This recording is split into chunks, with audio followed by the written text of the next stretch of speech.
அன்பு உறவுகளை, ஒரு ஊரில் வயதான தம்பதிகள் இருந்தனர்.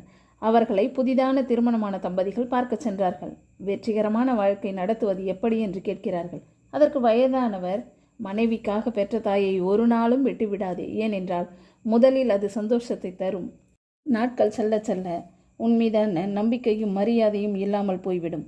அம்மாவை கைவிடுவன் எந்த பெண்ணுக்கும் நம்பிக்கை உள்ளவனாய் இருக்க மாட்டான். அதுவும் இல்லாமல் உங்கள் மகன் உங்களை பார்த்துதான் வளர்கிறான் என்பதை மனைவிக்கு புரிய வையுங்கள். இரண்டாவது பெண்ணுக்கான சுய மரியாதை தர வேண்டும். ராமனோடு அரண்மனையை விட்டு வனவாசம் சென்ற சீதையால் ராமனின் சந்தேகத்தால் சுய மரியாதை இழந்தபோது அவனை விட்டு விலகி விடுகிறாள். ஒரு பெண் ஆணின் வறுமையை, அவனின் இயலாமையை ஏற்றுக்கொள்வாள். உறவில் நம்பிக்கையும் சுய மரியாதையும் இல்லை என்றால் அங்கே மனதளவில் இருக்க மாட்டாள் என்பதை புரிந்து நடந்தாலே போதும். எந்த உறவும் நம்மை விட்டு விலகாது என்பதை புரிந்து கொள்வோம்.